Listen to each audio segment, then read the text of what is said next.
एक जंगल में एक तालाब था। उस तालाब में 2 मेंढक रहते थे। उनमें से एक मेंढक बहुत मोटा था और दूसरा मेंढक पतला। वह बचपन के दोस्त थे। दोनों बहुत ही मस्तीखोर थे।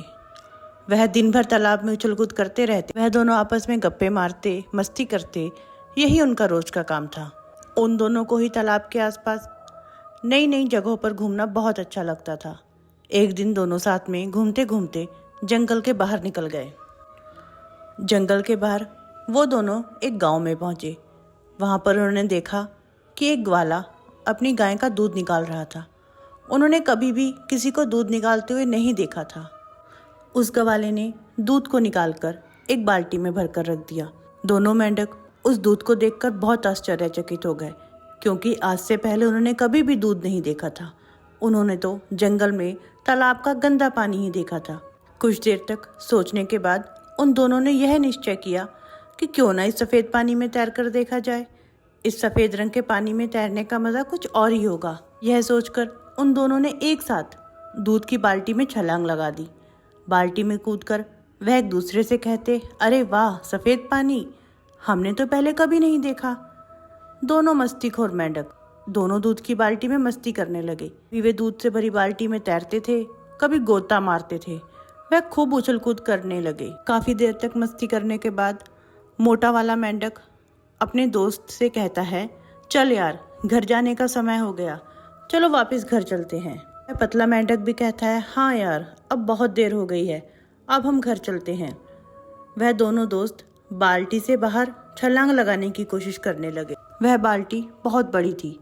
वह दोनों बाहर छलांग नहीं लगा पा रहे थे।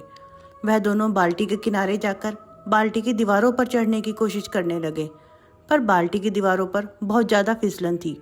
वह फिसलन के कारण बाल्टी के किनारों पर नहीं चढ़ पाते थे। जब भी वह दोनों बाल्टी की दीवार पर चढ़ने की कोशिश करते, उनके पैर फिसल जाते और वह वापस बाल्टी में गिर जाते। वह दोनों लगातार कई बार बाहर निकलने की कोशिश करते रहे, पर उनके पैर फिसल जाते और वह वापस बाल्टी में गिर जाते। वह दोनों कभी बाल्टी के बीच से और कभी बाल्टी के किनारे से उसकी दीवारों के सहारे से कूदने की कोशिश करते रहे, लेकिन दूध की चिकनाहट और उसकी फिसलन की वजह से वह बाल्टी से बाहर नहीं निकल पा रहे थे।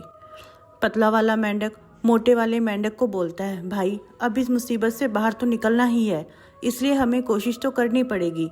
हमने बहुत बार कोशिश करके देख ली, परंतु हम बाहर नहीं निकल पा रहे हैं। मुझे लगता है हम खुद तो इस बाल्टी से बाहर नहीं निकल पाएंगे, क्योंकि यहाँ पर तो बहुत ज़्यादा फिसलन है।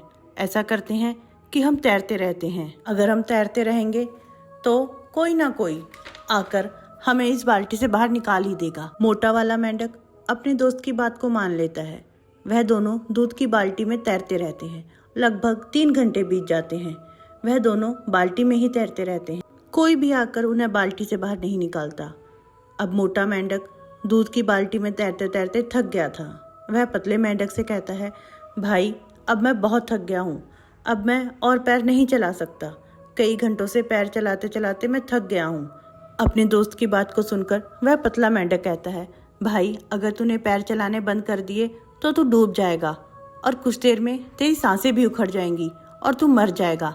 हमें मरना नहीं है, तू अपने पैर चलाता रहे। मोटा मेंढक थोड़ी देर तक और अपने पैर चलाता है। फिर वह पतले मेंढक से कहता है, भाई देख, हमने एक दूसरे का बहुत साथ दिया। हम दोनों बचपन के दोस्त हैं। हमने आपस में बहुत मस्ती की है, हंसी मजाक किया है, हमेशा एक दूसरे के साथ रहे हैं। लेकिन मुझे लगता है कि आज सब खत्म होने वाला है। आज शायद है मेरी ज़िंदगी का आखिरी दिन हो। मैं और मेहनत नहीं कर सकता, मैं अपने पैरों को और नहीं चला सकता और अब शायद मैं डूबकर मर जाऊं।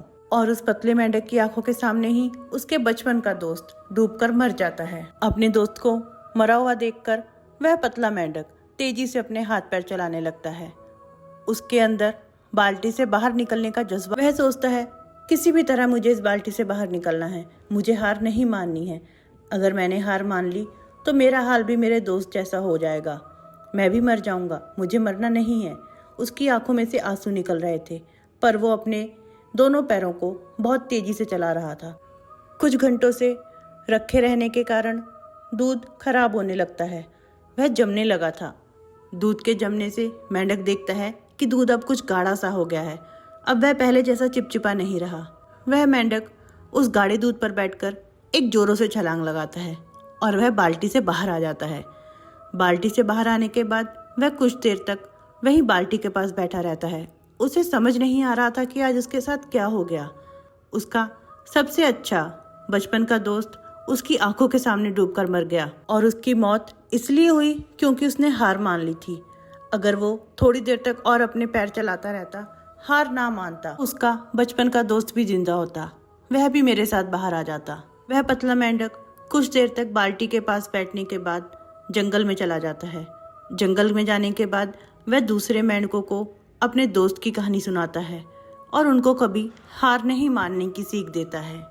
दोस्तों, कभी भी हार नहीं मानने की आदत किसी भी इंसान को जन्म से नहीं मिली होती है। यह आदत हमारी मानसिक क्षमता पर निर्भर होती है, जिसे हम वक्त के साथ बढ़ा सकते हैं। अगर हमने वक्त से पहले हार मान ली तो हमारा भी मेंढक वाला हाल हो सकता है। शायद हमें अपनी ज़िंदगी में अभी तक वह ना मिला हो जो हम चाहते हैं, लेकिन ज़िंदगी में मिलता उन्हें ही है जो कभी हार नहीं मानते। दोस्तों, हम तब नहीं हारते जब लोग हमसे कहते हैं कि तू हार जाएगा, बल्कि हम तब हार जाते हैं जब हम खुद हार को स्वीकार कर लेते हैं। तो दोस्तों, आपको हमारी आज की कहानी कैसी लगी? आप प्लीज़ हमें कमेंट में ज़रूर बताइएगा। मिलते हैं कल फिर से एक नई कहानी के साथ।